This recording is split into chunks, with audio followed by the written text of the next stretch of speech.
Assalamualaikum warahmatullahi wabarakatuh. Baik teman-teman, kembali lagi bersama saya. Dan semoga kali ini kalian selalu diberikan kesehatan, kemudahan, dan selalu dilancarkan rezekinya oleh Yang Maha Kuasa.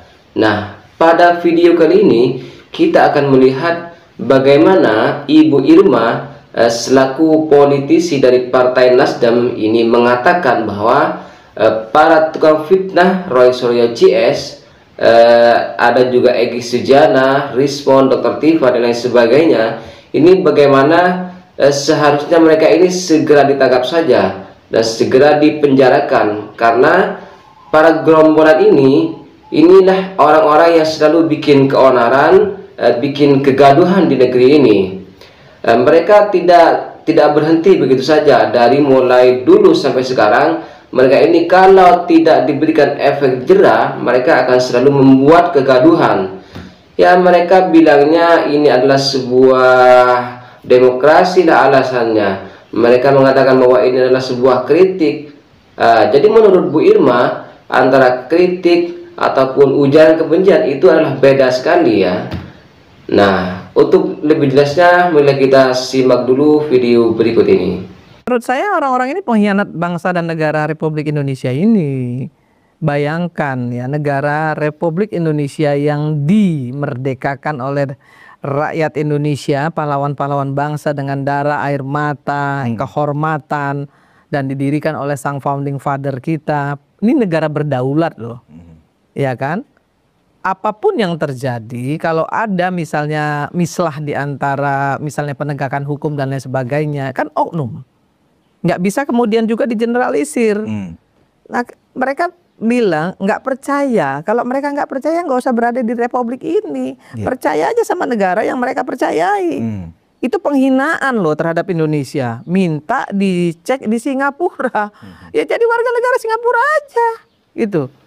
Ini nggak akan pernah selesai orang-orang ini ya. Setelah A dibuktikan dia ngomong B, setelah B dibuktikan dia ngomong C. Nggak ada habisnya. Benar. Tangkap orang ini. Ini ngacau ini, bikin gaduh Republik ini.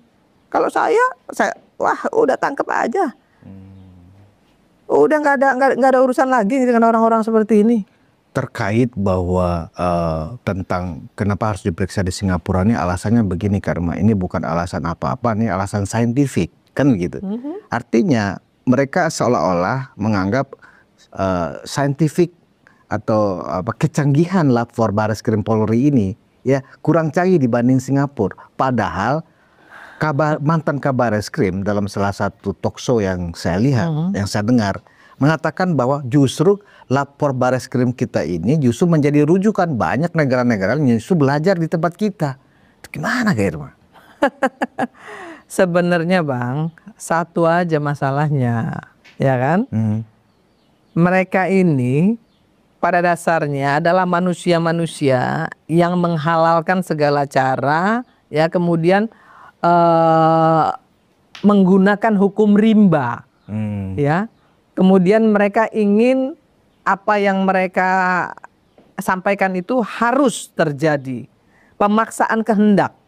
Ini yang mereka lakukan, bukan bicara soal moral lah yang katanya harus begini, harus begitu. Panci mana ada moral? Soal panci aja nggak ada moral. Gimana mau bicara yang lebih besar lagi? Panci aja nggak ada moral loh. Soal panci loh nggak ada moralnya, apalagi mau bicara yang lebih besar lagi. Iya. Soal kecil loh itu.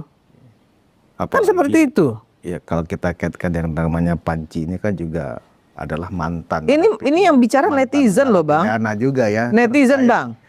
650.000 di TikTok saya menyatakan begitu. Panci ini nggak punya moral. Ngapain bicara soal moral? Orang soal panci aja dia nggak punya moral. Ini yang bicara di TikTok saya loh. Bukan saya secara pribadi yang bicara itu. Nah, mereka ini kan segerombolan ini kan seolah-olah begini Kak Irma. Benar-benar sudah nggak peduli juga apapun respon dari orang yang tidak setuju dengan sikap mereka. Ya artinya memaksakan kehendak. Nah, mau berkuasa dengan memaksakan kehendak. Harusnya kayak Nasdem. Begitu Nasdem kalah, ya kan? Kemudian Nasdem langsung menyatakan bergabung kepada pemerintah. Kenapa? Karena Pak Surya Paloh ingin pemerintah ini berjalan, ya, berjalan negara ini berjalan supaya semuanya aman, gitu loh. Kita harus akui yang kalah ya sudah kalah, nanti 5 tahun lagi kita kontestasi lagi. Itu yang pertama. Yang kedua, kalau mau bicara soal persaingan misalnya nih Bang, ya 2029 takut nih dengan Gibran misalnya kan, ya nggak usah ada kontestasi, nggak usah ikut kontestasi dong. Ya kan, kalau yang punya anak yang mau bersaing dengan Gibran misalnya, yang punya adik ataupun saudara mau bersaing dengan Gibran, ya bersaing aja secara gentle lah gitu ya, secara normatif, ikuti regulasi yang ada gitu. Kenapa harus takut gitu ya? Kenapa harus dengan cara-cara seperti ini gitu? Memalukan menurut saya. Nggak percaya diri gitu loh.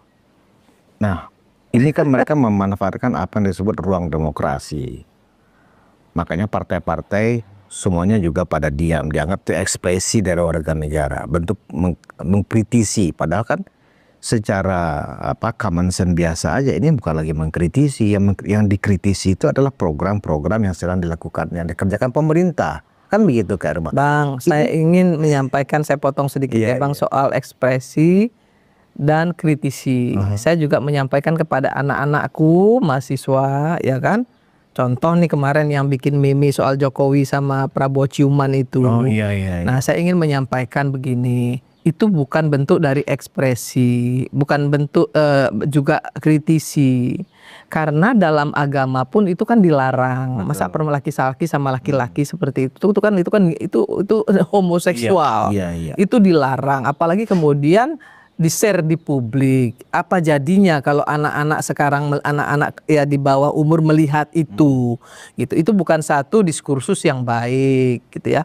Tapi kalau ada anak-anakku yang kemudian melakukan pembelaan dengan si pembuat agar jangan dihukum, diberi sajalah peringatan dan diberi saja nasihat bahwa itu tidak benar dan jangan diulangin, saya setuju Bang. Karena dia masih sekolah, ya kita perlu, kalau saya pribadi loh, masih perlu saya memberikan ruang bagi anak ini untuk merubah sikap.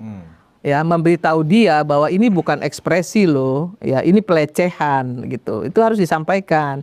Dan bagi kawan-kawan yang melakukan pembelaan nggak ada masalah. Menurut saya ya namanya solidaritas antar mahasiswa itu juga bagus gitu ya. Tetapi mahasiswa-mahasiswa juga harus paham bahwa itu bukan bentuk ekspresi, bukan bentuk kritisi juga. Kalau kritisi itu adalah melakukan evaluasi terhadap program-program kerja pemerintah yang tidak bermaslahat bagi masyarakat, tidak bermaslahat bagi mahasiswa, misalnya soal tingginya uang SPP mahasiswa dan lain sebagainya. Dan itu yang harusnya disampaikan oleh mahasiswa, ya kan? Nih sekarang kemana kok sampai sekarang kok gelap nih urusan urusan Pertamina, sampai di sejauh mana nih kok udah nggak ada lagi kabarnya. Nah, pertanyakan dong gitu kan, kenapa misalnya BPJS kita ya gitu kan, kenapa BPJS kita ini defisit misalnya, sementara akses pelayanan masyarakat itu harus tetap berjalan dan dijaga, jalan keluarnya seperti apa. Mereka teriak kepada pemerintah tolong dibenahi tata kelolanya misalnya seperti itu. Nah itu kan jauh lebih konstruktif. Itu yang harus dilakukan mahasiswa harusnya. Jangan malah ikut dalam politik praktis. Jadi memasuklah dalam politik etis yang berkualitas. Nah, saya ingin menyampaikan itu kepada anak-anakku mahasiswa. Kalau mereka demo, boleh. Dilindungi undang-undang kok. Sepanjang tidak ditunggangi, jangan sampai ditunggangi, kan gitu. Nah, ini yang juga saya juga pengen berpesan juga kepada forum rektor gitu ya. Ketika anak-anak ini melakukan demonstrasi juga harusnya diberikan pengarahan. Jangan sampai kayak kemarin ada 8 tuntutan kalau nggak salah. Tiba-tiba yang 3 tuntutan itu sebenarnya sudah nggak ada lagi karena sudah terselesaikan. Itu masih masuk dalam tuntutan. Artinya kan dia nggak paham nih apa yang dituntut, gitu, ya kan? Nah ini udah nggak harusnya udah nggak dituntut, orang itu sudah nggak ada di dalam pasal, di dalam yang mereka tuntut itu udah terselesaikan tapi masih masuk misalnya begitu.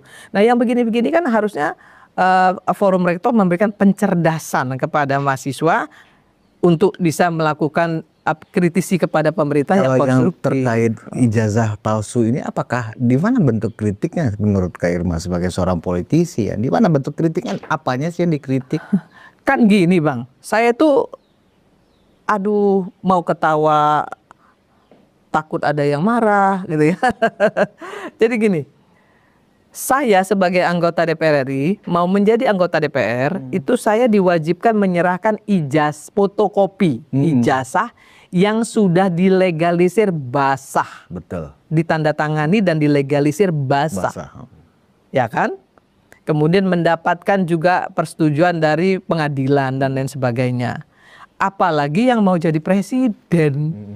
Gitu loh. Kan gitu. Nah, yang bisa menyatakan ini palsu atau tidak palsu sebenarnya institusinya bukan polisi, tapi UGM, yang mengeluarkan. fakultas yang mengeluarkan. Kenapa kita lari kemana-mana? Kalau fakultasnya atau universitasnya sudah menyampaikan secara tegas dan bahkan mau menjadi saksi, kok masih ribut gitu, masih diperdebatkan. Ini maunya apa gitu? Kan berarti mereka memaksakan kehendak. Oke, ke Polri, sudah ke Polri, masih nggak mau pula, nggak mau juga, Nggak mengakuin juga, nggak ngakuin juga, mau ke negara lain, kok menghina negara sendiri? Apa urusannya Singapura dengan kita?